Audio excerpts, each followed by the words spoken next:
আল্লাহর রাসূল বলেন ঘরের ভেতরে সাপ দেখলে আগে আওয়াজ দিবা। এই কারণে সাহাবী বলে আগে ঘরে সাপ দেখলে আমি বাইরে মারতাম, কিন্তু আল্লাহর রাসূলের হিদায়াত শোনার পর থেকে ঘরের ভেতরে সাপ দেখলে আমি আগে আওয়াজ দিই, আয় তুই সাপ না জিন, আয় তুই সাপ না জিন, আয় তুই সাপ না জিন। তিনবার আওয়াজ দেওয়ার পরেও যদি নড়াচড়া না করে তাহলে দেই ঠাইসা বাড়ি। আর যদি জিন্নাত হয় তাহলে আওয়াজ দেওয়ার সাথে সাথে ও উধাও হয়ে যায়, ওরে খুঁজে পাওয়া যায় না। ঘরের ভেতরে সাপ দেখলে সরওয়ারে তো আলাম মারতে মানা করেছেন। কারণ হলো সাপের আকৃতি ধারণ করেও জিন্নাতরা মানুষের সামনে হাজির হয়ে যায়। জিন্নাতরা কখনো ঘোড়ার আকৃতি ধারণ করে, কখনো উটের আকৃতি ধারণ করে। জিন্নাতরা কখনো কখনো মানুষের আকৃতি ধারণ করে। বদকার জিনরা বদাকৃতি ধারণ করে, আর নেককার জিনরা মানুষের সাথে নেককার বেশি ইবাদত করে। মানুষের বেশি নেককার বেশি বসে বসে তারা ওয়াজ শুনে। আল্লাহু আকবার, আস্তে করে বলেন আল্লাহু আকবার। তার মানে জিনদের ভিতরে নেককারও আছে, বদকারও আছে, শয়তানও আছে, বান্দাও আছে, আজাজিলও আছে, ইবলিসও আছে, আবার সাহাবী জিনও আছে। কারণ জিনদেরকে আল্লাহ তাআলা শরীয়তের মুকাল্লাফ করেছেন। ফেরেশতাদের শরীয়ত দেন নাই, জিনদেরও কিন্তু শরীয়ত আছে। জিনদের শরীয়ত কোনটা? এই মানুষের বৈশিষ্ট্য, শ্রেষ্ঠত্ব। মানুষের ভেতরে আল্লাহ নবী পাঠাইছেন, সেই নবীর নবুয়তকে জিনদের জন্য আল্লাহ তাআলা নির্ধারণ করেছেন। এ কারণেই আদম নবীর যুগের মানুষের জন্য যেমন তিনি নবী ছিলেন, আদম নবী তার যুগের জিনদের জন্য নবী ছিলেন। মুসা নবী যেমন তার যুগের মানুষের জন্য বনি ইসরাইলের নবী ছিলেন, তেমন তার যুগের জিনদের জন্য নবী ছিলেন। শুআয়ব আলাইহিস সালাতু ওয়াস সালাম তার যুগের তার গোত্রের মানুষের যেমন নবী ছিলেন, তার যুগের জিন্নাতের জন্য তিনি নবী ছিলেন।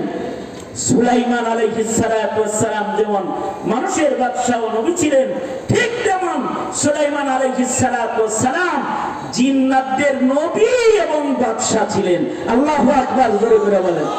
এই তো মানুষের শ্রেষ্ঠত্ব আল্লাহ তাআলা জিনদের উপর দিয়ে উঠাইছেন, যে মানুষের ভিতরে যুগে যুগে নবী পাঠাইছেন, সেই নবী মানা জিনদের জন্য আল্লাহ তাআলা শরীয়ত বানাইছেন। কিন্তু জিনদেরকে আল্লাহ তাআলা কোনো পয়গম্বর দান করেন না। লক্ষাধিক নবী দুনিয়ার মাটিতে আসছে মানুষের ভিতর থেকে। আবার এই পয়গম্বরদের কাছে পাঠানো শরীয়তকে আল্লাহ তাআলা অদৃশ্যের জিনের জন্য শরীয়ত বানাইছেন। পয়গম্বরদের ভিতরে নবীদেরকে জিন দেখার ক্ষমতাও দান করেছেন। আমরা আমাদের চোখে জিন দেখি না, কিন্তু পয়গম্বর সুলাইমান আলাইহিস সালাতু ওয়াস সালাম অদৃশ্যের জিনও ওই রকম দেখতেন। মানুষে তিনি যেমন দেখতেন, এটা ওনার মুজিজা। অদৃশ্যের জিনকে মানুষকে যেমন চোখে দেখতেন, অদৃশ্যের জিনকেও তিনি চোখে দেখতেন। মানুষকে যেমন হুকুম করতেন, জিনকেও হুকুম করতেন। কারণ সুলাইমান আলাইহিস সালাতু ওয়াস সালামকে আল্লাহ তাআলা ইনস ও জিনের বাদশা বানাইছিলেন। ইনস ও জিনের বাদশা সুলাইমান আলাইহিস সালাতু ওয়াস সালাম। এ কারণে সুলাইমান নবীর মুজিজা মানুষের জন্য যেমন ছিল, জিনদের জন্য ছিল।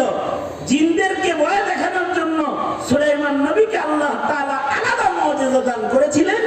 উনি যখন জিনদের দিকে তাকাইতেন, তখন ওনার মাথার চুল, চেহারা, দাড়ি, গায়ের পশমগুলো তীরের মতো দাঁড়ায় যেত।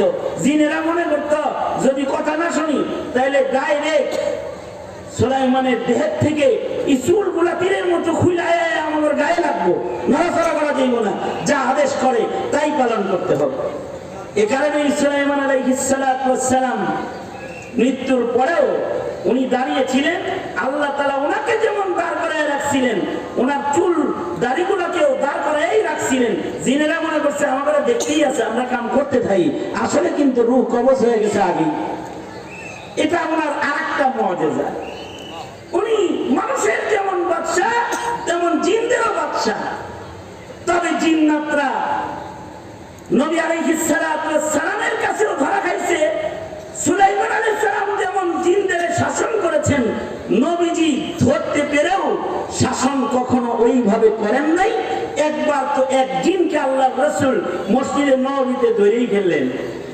ধরে ফেললেন, আমি নামাজ পড়তেছি, তুই আমার ডিস্টার্ব করস, মনে করছস তবে আমি ধরতে পারি নাই, কি করলাম?